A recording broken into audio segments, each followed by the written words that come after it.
Nada más 15 años. 15 años le tomó a Guillermo del Toro ver finalizada su idea, su adaptación de Pinocchio, el cuento italiano. Y bueno, obviamente esto no creo que sea 15 años tomando como punto de partida, deben ser desde que concibió la idea. Obviamente el tiempo de producción que lleva sí es bastante tiempo, pero no son 15 años. Y algo que sí les puedo decir es que toda esta cantidad de años se notan en el amor que tiene vertido esta película.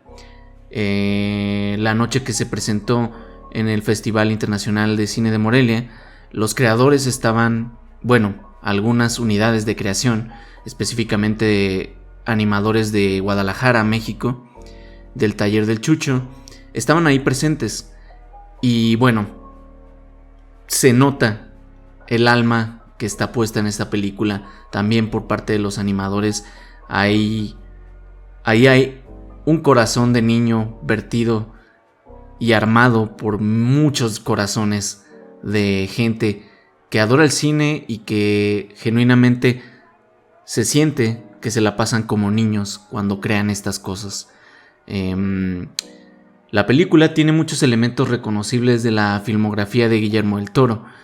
Lo curioso es que se dan mientras él construye otras cintas. O sea, imagínense, 15 años, pues claramente hay ideas que terminó poniendo, porque es un autor que de una potencia autoral única. Obviamente hay cosas a las que le gusta ir y recurrir con frecuencia. Uno de estos elementos, por ejemplo, podría ser el fascismo.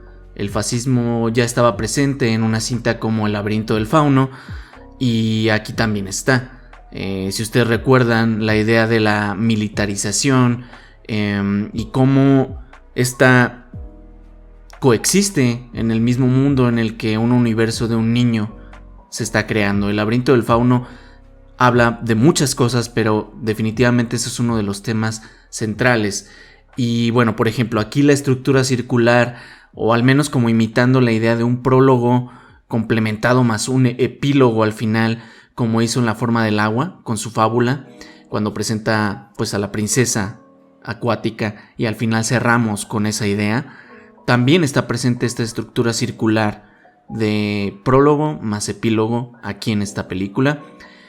Hablaba de la oscuridad, de la militarización y el fascismo, la irrupción de la inocencia, pero Pinocchio sobre todo exalta las cualidades de la inocencia infantil. Y esto es sumamente importante porque aunque la película es tan enorme en material del que podríamos hablar, ya iré un poco más hacia allá, si alguien quisiera elegir un solo tema grande que se toca en esta película cuando nos preguntan ¿y de qué se trata la película?, yo diría que de la infancia. Es una gran respuesta, aunque es bastante corta y ya explicaré por qué en mi opinión. Realmente habla de la infancia, pero como una herramienta casi anárquica en un mundo sumamente podrido en crueldad, prejuicios y odio de todo tipo. El asombro del personaje de Pinocchio como un niño descubriendo el mundo por primera vez parece trasladarse a la audiencia que está observando la película. Y esto es debido a que, como está construido en este mundo de marionetas y maquetas, es imposible no impregnarse de un encanto, un asombro, viendo cada uno de los elementos que constituyen a este mundo. Y eso se debe a una excelente hechura, una cosa que está cuidada al milímetro. Es tan precisa la creación en todos los sentidos en esta película que rebasa la pantalla y la verdad es que te terminas impregnando de esta inocencia, de este asombro. Pinocchio como personaje en sí mismo, la marioneta cuando la estás viendo en la película, es una de las criaturas, si le podríamos decir así, más especiales que he visto en una película. Y él mismo, Pinocchio, existe en este universo tan particular, con el encanto único, de verdad, de 1000 corazones que se pusieron ahí, trabajando para darle vida a este cuento, a esta fábula, a este cine tan único.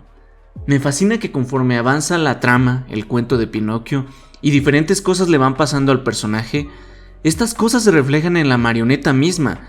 Ya sea que se rayó un poco su madera, se le cayó un pedacito, pisó algo y quedó con una mancha. Todo esto cuando llegamos por las diferentes aventuras, cuando llegamos al final de la película, todo este camino marcado de cicatrices y adversidades se ve reflejado en la marioneta misma.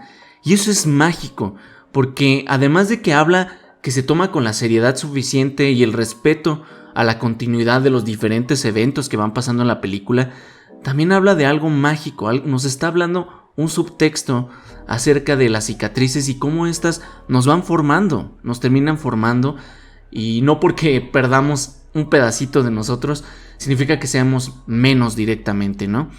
Es una de las lecturas más impresionantes que tiene la película. Y bueno, qué decir que esto refleja que el cuidado al detalle en la cinta es excelso, es milimétrico, como ya mencioné. Y a pesar de que es seria en este sentido, podría sonar bastante serio, que se toma los detalles con todo este cuidado. La verdad es que es una de las películas más cómicas que he visto hacer a Guillermo del Toro. Por ejemplo, hay una aparición de Benito Mussolini como parte del ejército fascista, pero se presenta como un absoluto cavernícola, como alguien incapaz de procesar el mundo en el que está, y que a la mínima que hay algo diferente en él responde con absoluta violencia. Eso es una de las cosas más graciosas que hay en la película, y está llevada con un número musical. La verdad es fenomenal como desde ahí podemos ver que hay una intención de hacer ligera esta trama tan verdaderamente genuina y seria. La verdad es que, hablando de Pepe el Grillo y de la musicalización de la película, hay un chiste sumamente recurrente acerca de que no solo no lo dejan o no lo escuchan del todo cuando da consejos, sino que tampoco lo dejan terminar sus canciones, y eso es absolutamente gracioso cada vez que sucede. Pero también hay una intención de que el mundo no quiere escuchar esta sabiduría, y sino que el mundo como que usualmente va a querer buscar y aprender directamente ya en la práctica, y no tanto por los consejos de alguien. Pepe el Grillo aprende esto a la mala, pero bueno, es una película que también está llena de humor. Y hablando de la música, el compositor Alexander Desplat, que es uno de los favoritos de los cineastas, yo creo que así mismo como de los cinéfilos, musicalizó, según leí, musicalizó solo con instrumentos de madera la película. Esto es genial. No quisiera también moverme del apartado de la música sin hablar de que Pinocchio en sí mismo, el personaje, entrega una canción hermosa, llena de inocencia, pero no es una inocencia cantada donde nos diga siente algo por mí porque yo soy inocente en un mundo cruel, sino que directamente la canción misma, desde la composición melódica, desde cómo está armada, es una canción sumamente inocente por sí sola. A nivel de ritmo, a nivel de letra, es algo que podría antojarse burdo, tal vez repetitivo, no lo sé. Pero cuando estás escuchando la canción, hay una inocencia misma en la canción, en la composición, que es algo que es sumamente inteligente de hacer. Por la intención que tiene la misma canción, queda absolutamente perfecta en la película, y es uno de mis momentos musicales favoritos. La verdad es que me es muy difícil hablar de la película sin ponerme un poco emocional, ya que fue una de las experiencias en pantalla de cine más especiales que he tenido en mi vida, y me da mucha tristeza o nostalgia pensar que no llegará a pantallas más grandes, las más grandes posibles. Ahí debería de verse esta película, porque todo el amor de cientos de animadores y de la visión autoral de Guillermo y de la visión autoral de Alexander Desplat también, de todos los que montaron la película, están ahí en las imágenes de un cuento que podríamos pensar que ya conocemos, pero que se exalta y existe como algo único aparte por la forma. Es por la forma en que está contada, la textura que tienen, la forma tan especial y única de las marionetas. Guillermo decía que él quería que al final de la película pensáramos que las marionetas no son marionetas, que dijéramos qué buenos actores. Y les digo algo, al finalizar la película, créanme que esto de verdad sucede. Los ojos de estas marionetas, sus bocas, sus gesticulaciones, Sus voces están cargadas de verdad de sentimientos como nada más. Y la verdad, bueno, hablando de emociones y personajes, Geppetto es una de las cosas más interesantes que he visto en una película de animación como es Pinocchio, porque si partiéramos desde cómo explicamos a Geppetto, nos damos cuenta de la intención de la película. Es una intención seria, sí, pero cargada de un montón de emociones que todos podemos entender, universales.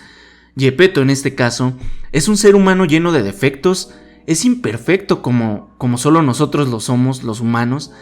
No es solo la caricatura de un padre amoroso y lleno de sabiduría, como cierta adaptación de Disney, sino que estamos ante un ser humano complejo, con sus dolores y sus tristezas, y esto termina permeando a su hijo marioneta, Pinocchio. Pero él, Geppetto, está aprendiendo y a su vez descubriendo un mundo del que él creía ya conocer todo. Y eso es fenomenal, eso es absolutamente genial. La manera en que esta película entreteje las relaciones humanas con apenas pocas interacciones es una clase maestra de cómo entender al ser humano y cómo abstraerlo también. Pinocchio a nivel personaje, en las diferentes situaciones en las que se ve envuelto, porque aquí claramente, estoy hablando a términos generales, pero si tomáramos el cuento clásico y si nos refiriéramos a la adaptación clásica de Disney, la versión animada de 1940, si no me equivoco, sí podríamos tomar puntos álgidos del cuento que también suceden aquí. O sea, puntos clave que también van a suceder aquí y sucedieron en la adaptación de Disney, pero es porque están en el cuento. Entonces tenemos momentos como la misma aparición de Pinocchio, digamos, cuando Pinocchio descubre que su nariz crece al mentir, cuando conoce a la gente del circo, el momento de la ballena. Todos estos momentos sí están ahí, pero además termina entretejiendo Pinocchio como personaje, tocando las fibras emocionales de varios personajes. En especial quiero hablar de uno que es otro niño, que al principio se presenta como una relación de amistad sumamente improbable, pero que termina siendo algo absolutamente natural entre dos almas puras y nobles como solo las de dos niños podrían ser. Y estas cosas son serias, tan serias pero también llevadas a cabo en el momento en el que tú ves cómo se están vinculando estos dos niños. Es un momento sumamente serio, sumamente militar, sumamente fascista, pero el cómo está llevado a cabo es que es una manera sumamente dulce de presentar las cosas y de que todos las entendamos y de que no se haga pesado. Yo creo que no hay manera de que cualquier persona en la audiencia, desde niños a adultos, no se lleven algo de esta película.